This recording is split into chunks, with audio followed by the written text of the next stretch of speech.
All right, y'all. I'm back. I don't know. I had some little technical difficulties. I guess the story was getting too hot, and the it said it's time to go. But anyway, I am back. Sorry, guys. Sorry about that. Okay, I don't know how much you heard or where it left off, where it stopped streaming, but basically, he did end up going to jail. He's actually still in prison right now because of all the other charges that he got, racked up on top of all that foolishness that was going on. And then honestly, I'm actually surprised that the girlfriend didn't go to jail, because what she tried to do and getting the kids involved and doing all this stuff, it just wasn't right. It wasn't right. And the kids, hold on, y'all, people are asking me, am I going to restart? Because let me wait, because I am getting messages asking, am I going to restart, because it just froze. And I felt like it was a good story. Like, why y'all freezing on me like that? Hold on. Hold on. Let me resend this out, because it did freeze. And y'all didn't deserve that. I didn't deserve that.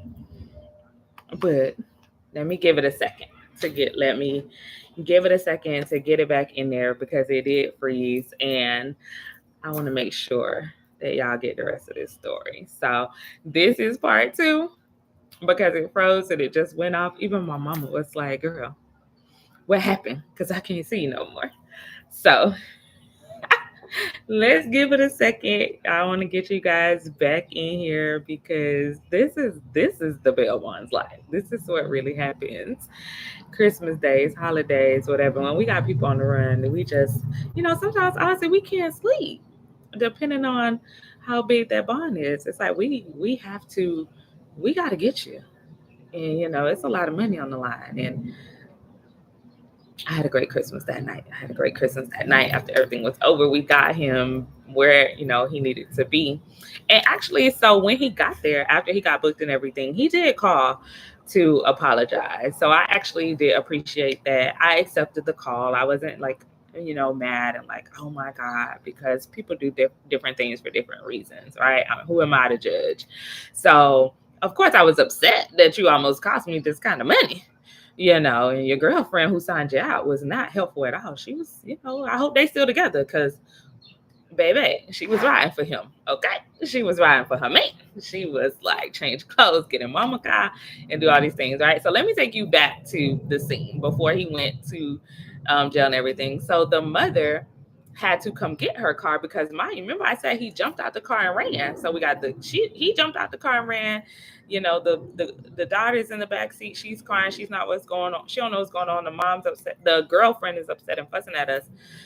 So when we had to go to the house to tell the mother what was going on so she can get this car, the mother was so upset. She was so upset because she actually had no idea that this was going on. She had no idea that he was wanted. She knew he went to jail and bonded out, but she assumed that everything was okay. And she was very disappointed that her daughter even put her in that situation, because now what happened is Christmas night. You got all these police officers around your mom's house. And what happened? You got nosy neighbors and people coming outside to see what's going on, to see what's happening over at so-and-so's house, because why are all these police out here? Why your car down the street? Why your granddaughter crying? And why your daughter going off on people outside? It was a lot. It was a lot. And after they secured him, and after we talked to the mom, I went on ahead and got back to my day. I knew she was embarrassed. I even got a couple of phone calls because of, people knew that I had bonded this person out. I was looking for them.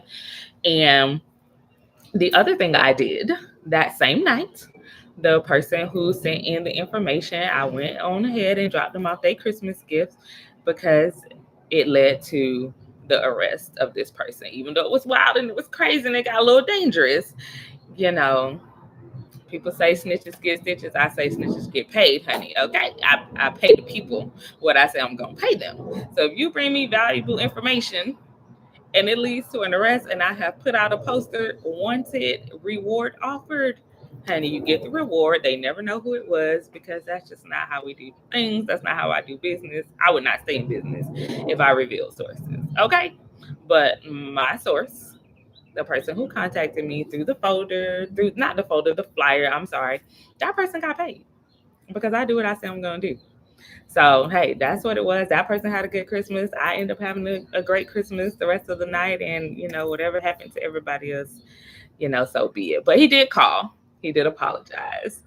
I accepted the apology. And, I still had to do what I do and try to educate and say, hey, you shouldn't have did that. You could have done this. Now your situation is going to be worse because now you got officers involved that you tried to hit them even when they came to your car. You don't do that. Don't try to hit an officer. That could have ended very bad for him. So I'm glad it did not. I'm glad the officers had restraint and just went to their car, and then it ended up being a chase that I was involved in. I was like, I am not going home. This is where he at. This is what's going on.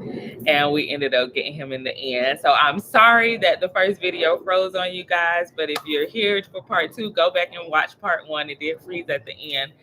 And I just wanted to come back and make sure that you got the rest of the story because it was a good one. It wasn't good when I was in it because I would have had to pay almost $20,000 for somebody to be free, and that was not going to be well. But I did not have to do that.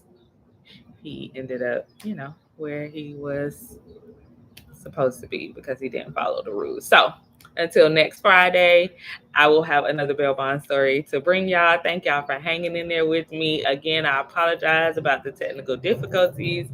I am here in sunny South Florida. It feels so good outside. Like I'm just chilling on the porch.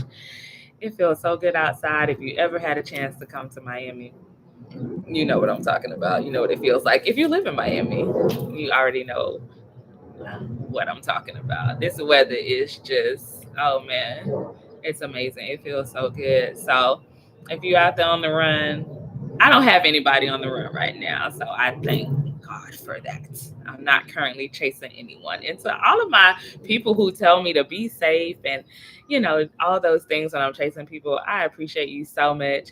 And just know that the stories that I am telling you, this has happened in the past. It's already happened. Obviously, I'm safe. I'm here bringing you the story. It was, dangerous while we were in it. But I thank God that I'm here to tell you these stories, hopefully bring you some joy going into the weekend, some excitement, at the expense of, probably would have cost me $20,000 and I wouldn't have been happy to tell this story, but I would have told it. So, I hope y'all have a great weekend. Stay safe out there. If you're bonding somebody out of jail, make sure they go to court. If you don't think they're going to go to court, just don't bond them out. Find somebody else to do it. Okay, find somebody else to sign, because if you sign for them, you're responsible until the case closes, until they go to court. If they miss court, you are responsible for the full bond amount. Okay, I cannot stress that enough. Tell a friend to tell a friend. If you sign somebody out, you're responsible for them. Okay, so until next Friday, I will see y'all later. Y'all stay safe. If you are on bond, go to court. Okay, don't make nobody have to come and chase you, because we coming. We are coming. All right, y'all have a good weekend. Bye.